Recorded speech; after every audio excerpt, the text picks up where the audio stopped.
Hey guys, it's Jess again. Today I want to talk to you about the final book in the Heroes of Olympus series, The Blood of Olympus by Rick Riordan. Those of you who have not yet read this book, what are you doing here? Because if you're looking up the review for the last book, you've obviously already read all the other books before this. So if you're non-books invested into the Percy Jackson world, there's really no need for you to be here if you have not read the book already. So if you have not read this book, leave now, come back when you've already read it, and we'll discuss it then. I'd like to start off by saying that it has been brought to my attention from one of my roommates that I have been pronouncing satire wrong. Apparently it's not satire, it is satire. So my apologies for those of you who got irked for me mispronouncing the word. My bad. And off that note, as soon as I finished The House of Hades, I immediately, quite literally immediately picked up this book.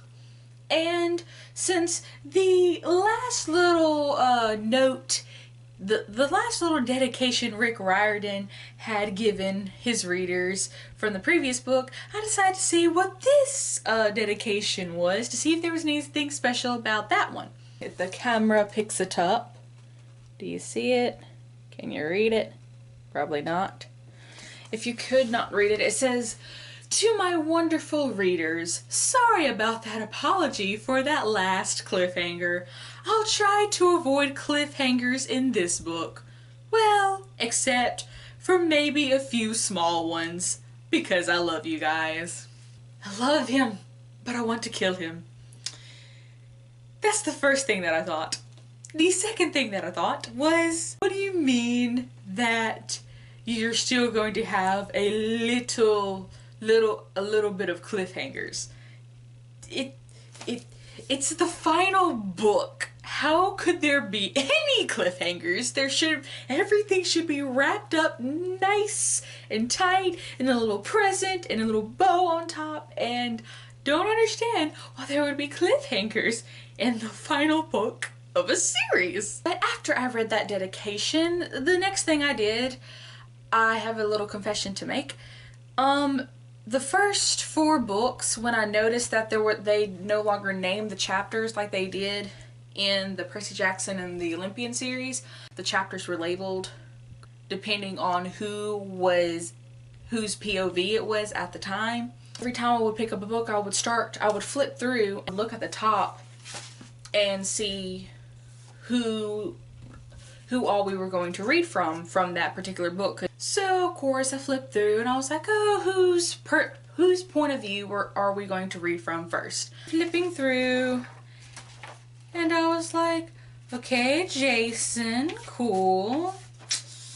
Raina, awesome, we get to see Raina's point of view. Leo, one of my favorite characters, so I'm good with that. Nico, we finally get to see Nico's point of view. Was real excited about that.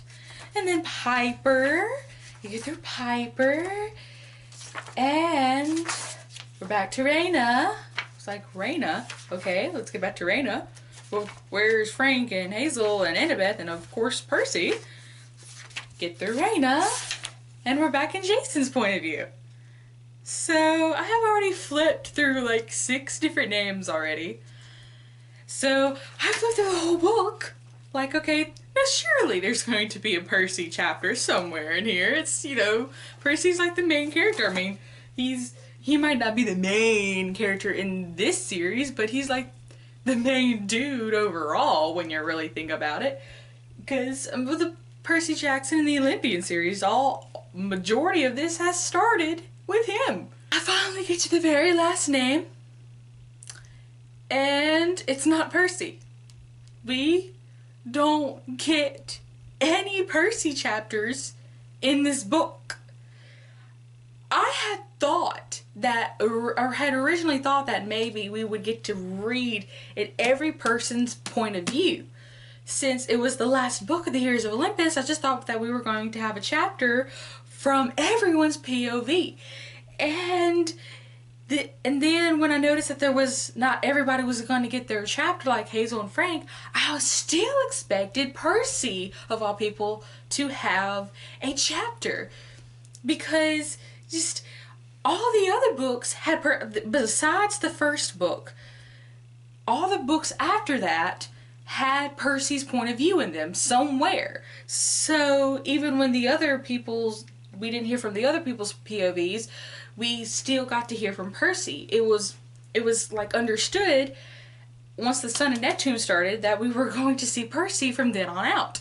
So I picked up this book and there's no Percy. I mean, there's Percy, but we don't get to read it in his point of view at all. And I was really disappointed. So I went into this book already disappointed because I can't read our Heroes of Olympus book without Percy again, because I had to do that with The Lost Hero. I barely got through that book. The only reason why I got through that book was because of Leo. Raina. I completely love Raina and her story and her character, and just, she's basically this overall badass. Like, okay, when they're battling the wolves, okay, and they can only be killed by silver, and she loses her silver dagger, she gets the silver coins. She gets the silver coins and like tapes them to her sword. So that way when she like slices through the wolves, even though her sword's not a silver instrument, she has silver coins taped to it. So that was just like excellent thinking. I thought that was really inventive, really cool, and I was just like, oh, this girl is a badass. Yes, love her. And then she gets kidnapped by the Amazons and the hunters, and she's like tied up in the chair. Her hands are tied behind her back, sitting in a chair, and she hears her captor come in, and she waits until her captor gets close enough, and all this happens in like 15 seconds. She like uses her chair, like gets the chair, hits her attacker with her chair, does a back roll, and like while she's rolling, she like has her hands that are still tied out in front of her, got them out from behind her back while she was rolling, lands on top of her captor and holds a knife to her throat, and all this happens in like 10 to 15 seconds, and it's just like, whoa, badass. And one of the little hunter girls is like, look, it's 3-1 and your hands are tied. You're right, Raina growled. Get another 6 of you in here and it might be a fair fight. That's probably one of my favorite battle lines, was like, your hands are tied. Yeah, get another 6 of you in here and it may be a fair fight. Yeah, my hands are tied. I'm still a badass though, mofo. A lot of this in a way was very like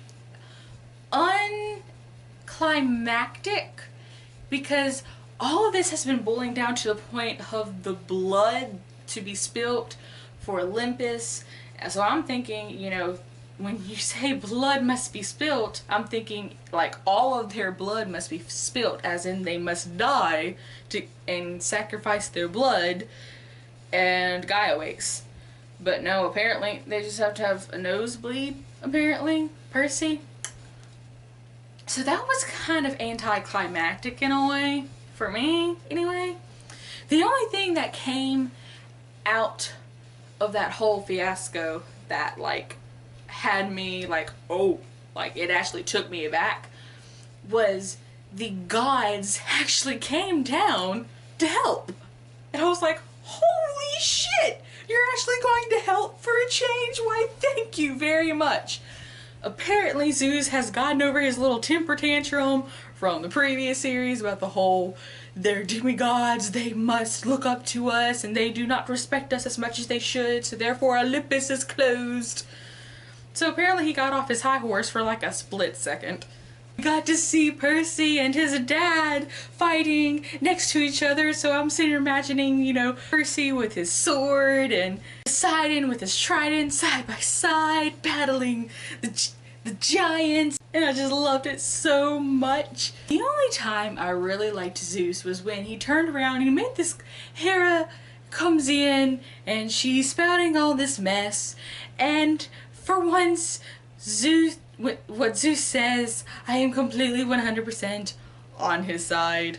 Hera, do not dare take credit. You have caused at least as many problems as you've fixed. Thank you, Zeus, for putting Hera in her place. One thing in particular that had really aggravated me was Octavian.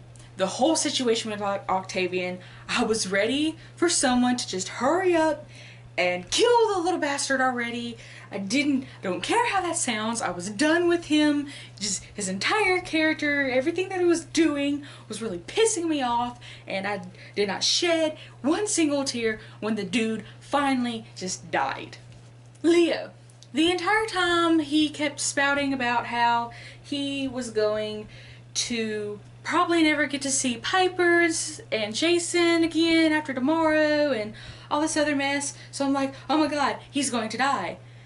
But then he was like, I promise Calypso I'm going to save her, and that's what I'm going to do. I promise on the river Styx. So I'm just like, wait, but if you're dead, how are you going to save Calypso? I don't understand.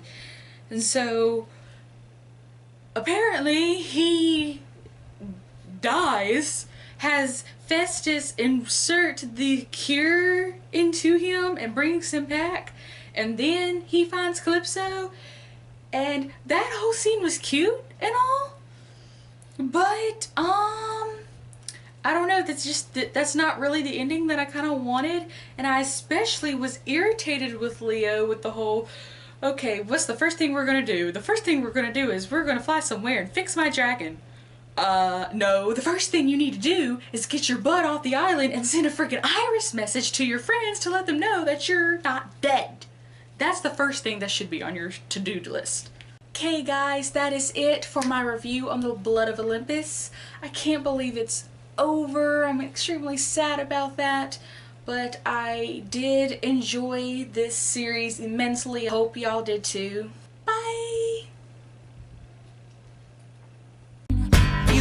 Ask me how long I'd stay by your side, so I answered with only just one reply. Till the casket drops to my dying day. I picked up this book and there's no Percy. There's no Percy. No Percy. No Percy.